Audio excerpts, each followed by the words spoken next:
Registered foundation name.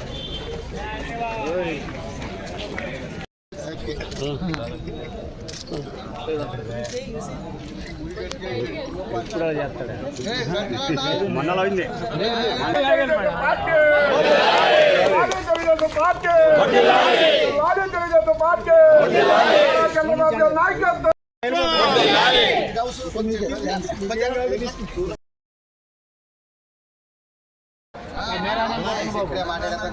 నువ్వు కూడా పని చేయాలా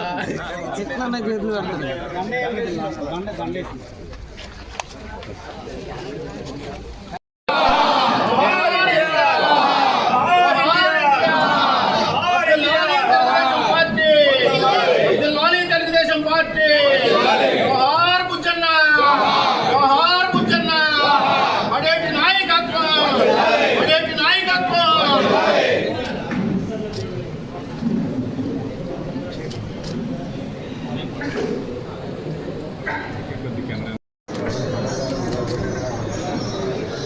ఎన్నికల కృష్ణాన్ని కెమెరా వస్తుంది బాస్ ఎవరైనా ఇక తీసుకున్నారు కదా ఇందాక మాకు.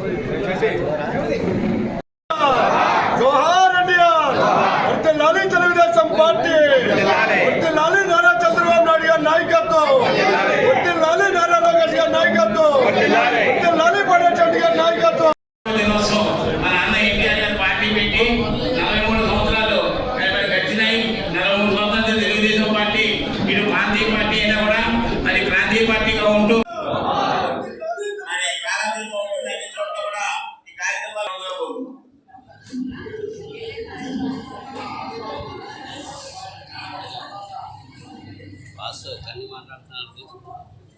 సమాజమే దేవాలయం. ఈ రోజున మన అన్న నందమూరి తారక రామారావు గారు ఏదైతే 43 సంవత్సరాల క్రితం ఈ రోజున తెలుగుదేశం పార్టీని ఆవిర్భవించారో దీన్ని వ్యవస్థాపక దినం కింద మనం అందరం కూడా చేసుకుంటున్నాం.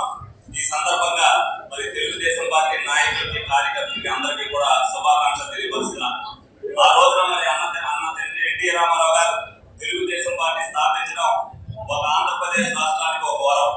ఆ రోజున స్థాపించబట్టే ఆనాడు ఆయన 2 రూపాయలకే మరి కిలో బియ్యాన్ని అందించి మరి సంక్షేమాన్ని ఏ విధంగా అయితే మొదలు పెట్టారో అలాగే ప్రతి వాడికి కూడా ఇల్లు ఇవ్వాలనేది పేదవాడికి ఉండాలనే ఉద్దేశంతో మరో ఆ రోజున సినిమా రంగం నుంచి వచ్చి పేదవాడికి న్యాయం చేయాలనే ఉద్దేశంతో ఆ పార్టీని స్థాపించి మరి పేదవాడికి ఏదైతే న్యాయం చేశారో దానికి అనుగుణంగా మరి చంద్రబాబు నాయుడు గారు రాష్ట్ర అభివృద్ధిలో కానీ పేదవాడి సంక్షేమ విషయంలో కానీ మరి ఆయన తెలివితేటలను ఉపయోగించి ఈ రోజు వరకు ఆంధ్రప్రదేశ్ రాష్ట్రం ఈ విధంగా ఉంది అంటే దానికి ముఖ్య కారణం మరి ఎన్టీ రామారావు చంద్రబాబు నాయుడు గారే.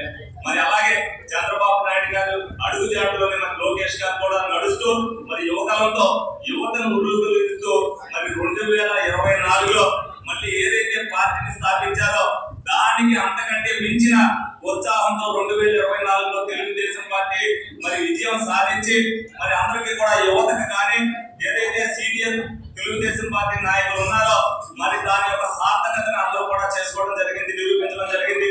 మరి ఈ రోజున మన ఈ ఆవిర్భావ దినోత్సవం జరుపుకుంటున్న సందర్భంగా మరి ఆంధ్రప్రదేశ్ ని ఏ విధంగా ముందుకు తీసుకెళ్లాలి, ఇవాళ వరకు కార్యకర్తలు ఏ విధంగా ఐకమత్యంతో మరి రాష్ట్రాన్ని ఎవరికి తీసుకెళ్లారో ప్రతి ఒక్కరు కూడా ముందు భవిష్యత్తులో తెలుగుదేశం పార్టీ గత 43 సంవత్సరాల్లో రాష్ట్రానికి ఏం చేశారు, ఏ విధంగా అభివృద్ధి జరిగింది, ఏ విధంగా న్యాయం జరిగింది అనేది ప్రజల్లో తీసుకెళ్లవలసిన బాధ్యత మనందరి మీద కూడా ఉంది. 20 ఉంటాయి సంక్షేమం ఇప్పుడు బీసీ లోన్లకే వచ్చినాయి. 4000 మంది అప్లై చేశారు, 300 మందికే వస్తాయి. మరి ఎందుకంటే మీరు దానికి అసంతృప్తి పడకూడదు. ఎవరైతే ఉన్నారో తప్పతప్ప ఒక సంవత్సరం ఒకరికి వస్తుంది, ప్రతి ఒక్కరికి న్యాయం జరుగుతుంది. కంగారు పడి మనం వేరే విషయంలో కూడా తొందరపాటు చేసుకోకూడదు. కార్యకర్తలు ఎవరైనా తొందరపడినా అది చెప్పవలసిన బాధ్యత కార్యకర్తల మీద ఉంది. ఎందుకంటే మనం సమిష్టిగా ఏదైతే విజయం సాధించామో సమిష్టిగా అభివృద్ధి చేయించుకోవాల్సిన బాధ్యత కూడా మనందరి మీద ఉంది. దానికి కార్యకర్తలందరూ కూడా సహకరించుకుని మరి ఈ రోజు ఎంత ఘనంగా మరి అన్న ఎన్టీ రామారావు గారు స్థాపించిన పార్టీ ఆవిర్భావ దినోత్సవాలు మళ్ళీ వైభవంగా ఆంధ్ర రాష్ట్రం అంతా కూడా జరుగుతున్నందుకు మరొకసారి మీ అందరికీ కూడా శుభాకాంక్షలు తెలుపుకుంటూ సెలవు తీసుకుంటున్నాను.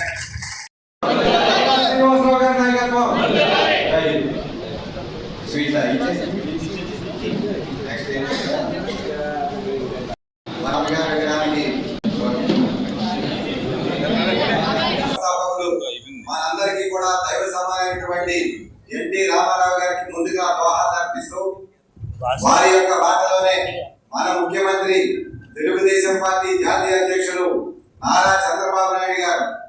ఎందుకంటే ఎన్టీ రామారావు గారి గురించి చెప్పాలంటే ఆయన ఆ రోజున రాష్ట్రంలో అనేక రకాలైన సంస్కరణలు, ఎవరైతే బడుగు బలహీన వర్గాల వాడు ఉన్నారో వాళ్ళందరినీ కూడా సమాజ స్థాపన కోసం మనం చేయాల్సిన పనులన్నీ కూడా చేయడంలో ఈ దేశంలోనే కాదు ప్రపంచంలోనే సక్సెస్ అయిన వ్యక్తి ఎవరైనా ఉన్నారంటే ఎన్టీ రామారావు గారు చెప్పడానికి నేను గర్వపడతాను. ఆ రోజు ఆయన కిలో 2 రూపాయలకి కిలో బియ్యం కానీ, ఉచితంగా చీరా దోవతి కానీ, పట్టేటి పట్టాల యొక్క రద్దు కానీ, స్థానిక సంస్థల్లో రిజర్వేషన్లు కానీ, మహిళలకు ఆస్తిలో సమానపు కానీ అనేక రకాలైనటువంటి సంస్కరణలకు శ్రీకారం చుట్టడమే కాకుండా పేదలందరికీ కూడా పక్కా ఇల్లు కానీ అనేక రకాలైన అభివృద్ధి కార్యక్రమాలు చేసినటువంటి ఆ మహానుభావుడు స్థాపించిన తెలుగుదేశం పార్టీలో మనం అందరం ఉండటం మనందరికీ కూడా గర్వకారణంగా చెప్పుకుంటూ ఆ మహానుభావుడు వేసిన బాటలో పయనిస్తున్నటువంటి మన ముఖ్యమంత్రి ఇది వరకు ఎన్టీ రామారావు గారు ఆ రోజుల్లో చేసిన సంస్కరణల కన్నా చంద్రబాబు నాయుడు గారు మారుతున్న ప్రపంచీకరణ దృష్టిలో పెట్టుకొని సాఫ్ట్వేర్ రంగం నుంచి ఈవేళ ఏఐ ఆర్టిఫిషియల్ ఇంటెలిజెన్స్ అనే దాన్ని కూడా ఈవేళ దేశంలో కానీ ప్రపంచంలో కానీ ఉపయోగించుకుంటున్నాం. ఏఐ అంటే అది మన ఆంధ్రప్రదేశ్ అని చెప్పుకోవడానికి దాని కారకులు ముఖ్యమంత్రి చంద్రబాబు నాయుడు గారు అని చెప్పుకోవడానికి మనందరూ కూడా గర్వపడాలి. ఖచ్చితంగా నడిపించడంలో చంద్రబాబు నాయుడు గారు ఎంత బ్రహ్మాండంగా సక్సెస్ అయ్యారో ఈవేళ అక్కడ మోదీ గారి సహకారంతో కానీ, పవన్ కళ్యాణ్ గారి యొక్క తోడ్పాటుతో కానీ, చంద్రబాబు నాయుడు గారి యొక్క నాయకత్వంలో ఎన్టీ రామారావు గారి పాత్ర స్థాపించినటువంటి తెలుగుదేశం పార్టీ ఆధ్వర్యంలో పోలవరం నిర్మాణం పూర్తి కానీ, అమరావతికి నిధులు కానీ, విశాఖ రైల్వే జోన్ కానీ, అలాగే స్టీల్ ప్లాంట్ ప్రైవేటీకరణ ఆపడం కానీ, అలాగే రాష్ట్రంలో రోడ్ల పరిస్థితి చాలా బ్రహ్మాండంగా వస్తుందంటే దాని డెవలప్మెంట్ లో చేయడంలో కానీ ప్రస్తుతం గత 5 సంవత్సరాల జగన్మోహన్ రెడ్డి పరిపాలనలో జరిగినటువంటి ఆర్థిక విధ్వంసాలంతా కూడా పక్కన పెట్టి ఖచ్చితంగా రాబోయే రోజుల్లో అక్షర క్రమంలో కాదు అభివృద్ధిలో కూడా ఆంధ్రప్రదేశ్ భారతదేశం 29 రాష్ట్రాలు గల భారతదేశంలో ఆంధ్రప్రదేశ్ మొదటి స్థానంలో పెట్టడానికి చంద్రబాబు నాయుడు గారు, లోకేష్ గారు చేస్తున్నటువంటి కృషికి మనమందరం కూడా రాబోయే రోజుల్లో తెలుగుదేశం పార్టీ అనేది శాశ్వతం. మనమందరం కూడా నాయకులందరూ కూడా మన ముందు ఎంతో మంది సీనియర్లు ఈ రాజకీయాలన్నీ కూడా నడిపారు, బ్రహ్మాండమైన కార్యక్రమాలు చేశారు. ఏదో చూసుకుంటుంటే బడేటి బుచ్చి గారు తన దగ్గర మొత్తం వేసుకున్నా ఉన్నాడు. అలాగే తర్వాత ఇప్పుడు రాధాకృష్ణ గారు వచ్చారు. ఆంజనేయులు లేదు, ఇంకొకళ్ళు కాదు. మనం నాయకులు వస్తా ఉంటాం, వాళ్ళ వయసు రీత్యా కానీ వస్తా ఉంటారు, వెళ్తా ఉంటారు. కానీ తెలుగుదేశం పార్టీ కార్యకర్తలు